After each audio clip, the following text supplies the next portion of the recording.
some perks of my job. I get to see some beautiful stuff.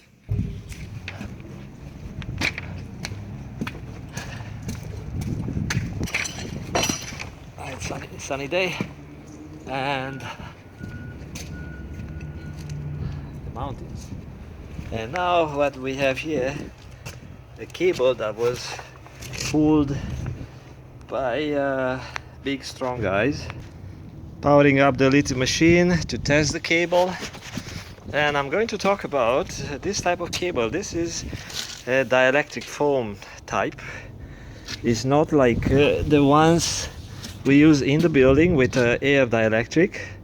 So the plenum type of cable is hollow inside, and to preserve the spacing between the central conductor, which is aluminum coated with a layer of copper for radio frequency conductivity. So if you are electrician, if you don't know this cable, that's the purpose I'm recording. For those who want to learn, the radio frequency does not travel to the core of the central conductor, will travel to outside, to the surface. So for that reason, in order to make the cable lighter and cheaper, they use aluminum. Then there is a layer of copper, looks like gold but likely is copper, on the surface.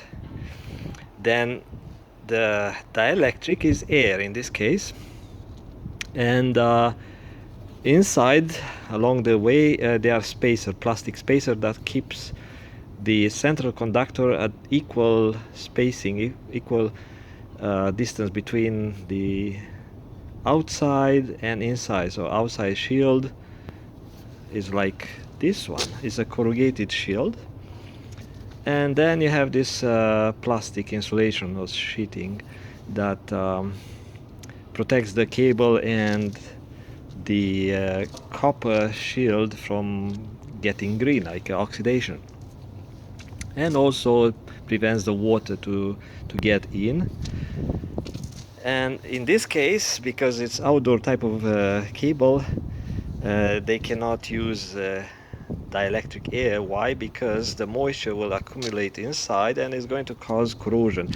I posted another video of an actual cable that was indoor rated but used on outdoor application to connect the antenna, and the water got in because the insulation was indoor rated. The UV caused damage to the insulation, and it got crack because of the weather, the freezing, and water got in and caused corrosion. And when I measured, the cable was faulty, and I detected with this device where the fault was located. So it was easier for me to find the location of this cable and the damage, and I saw a little tiny crack into the insulation. Very hard to detect because the insulation was into, like, the whole cable was into a sort of a plastic cover, so sort of a temporary cover. Maybe they use that for aesthetics. So I had to cut that one, trim it, and I found a little crack, and when I opened it I saw a green color from the copper shield. And then once I cut it, I realized this cable was actually an indoor cable used for outdoor application. So let me try to measure this cable, but for that I need to install a connector, and I got the type of connectors for this cable, which are made by RFS. And this is going to be a male connector, because if this cable works, I will install a lining arrestor here. Then the electricians will have to connect to the ground wire here. So a male connector, and if this part, this little corrugated surface is going to grab on the ground side of the connector, then I'm lucky and I can go ahead with the measurement, and likely this is going to fail. But the electricians asked me to try hard, try my best, like they were begging me, because it cost them man hours to pull this cable. And if this device is going to grab into this corrugated surface, then I'll try. So as you see here, this is all damaged. I can't use this. See, it's nothing this one can grab on. See, it's going to come outside. Even I tighten this thing, so once I tighten the connector, this is going to squeeze, right? So it's going to squeeze this plastic. It's a kind of a blocking mechanism. Also, inside of the connector there is a little cone that is supposed to flare the ground, the sheet here, and is going to make a very good grounding connection all around, a nice round ground on the whole surface. But because this one is, even I squeeze hard by tightening the connector, this is still coming out. So of course I can try, but I have to hold the camera by hand.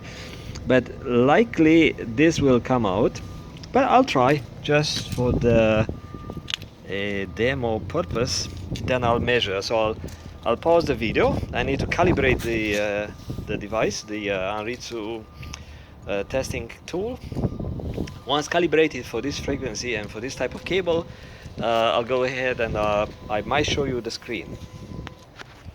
After using the preparation tool that comes from the cable manufacturer, I got this cable kind of, so I have to work around this shield to make it nice and round, to try to save. And I might have to trim it. I might have to trim it a little bit more. Maybe I'll go to the next little tip here, according to the cable manual or the installation manual for the connector. This is a bit of a job, but I will reject this one. This is just for the electricians to measure, to give them the measurement to demonstrate that the cable is damaged. So I'm not going to leave this like allow them to use the cable here, and it's just for the numbers. So I cannot measure with this tool if I don't have a connector on. And I sense that the electricians don't trust my my guesstimate here. So for that reason they want a number. They want to see what the machine says, not a human. So let's see if I can put the connector on. I try to come up with some sort of a fix here to make this surface round, the shield, a little bit round, so the connector side is going to flare nicely this surface. So let's try to put a connector, see what happens. Now I installed this side of the connector, and you see I flared it using the connector, this part of the connector. It's a bit expanded, so hopefully the connector is going to mate nicely to the ground. See how it goes on the measuring device on the Anritsu.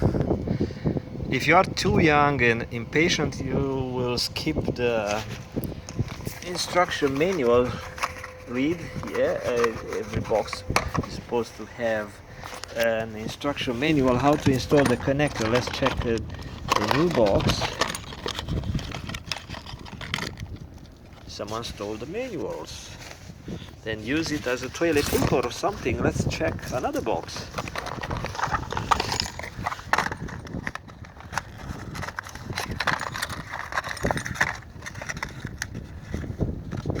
That's kind of strange to not have the instruction manual how to install the connector. I know how to do it, but where the little piece of paper is gone.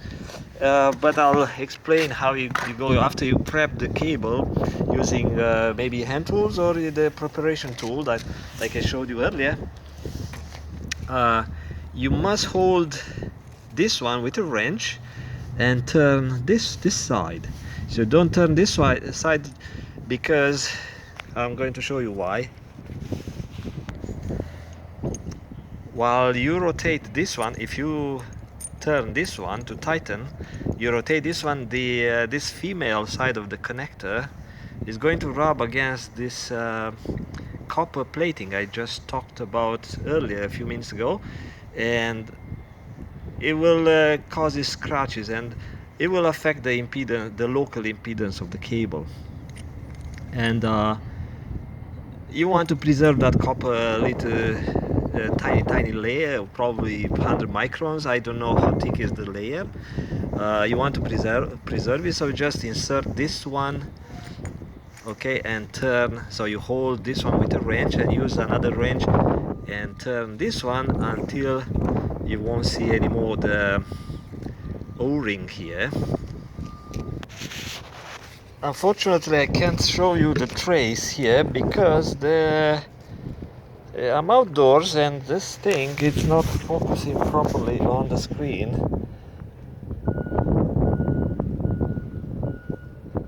But interesting that I'm getting good results. Only about 3 dB cable loss on this 12 floors building.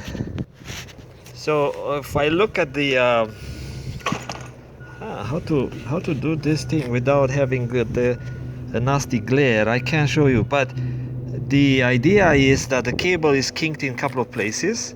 I see some kinks not far from the bidirectional amplifier, like the BDA, and even the cable is not losing much of a signal, but the signal doesn't look good here. So I have at least 3 kinks. So I'll let you go. I cannot show you the traces on the screen, but that's the idea. I'm trying to just to measure a cable, try to prove that they kink the cable in different places. So if you hire someone to do this type of jobs, then you better train them. Electricians have no idea about coaxial cables. Talk to you later. Bye bye.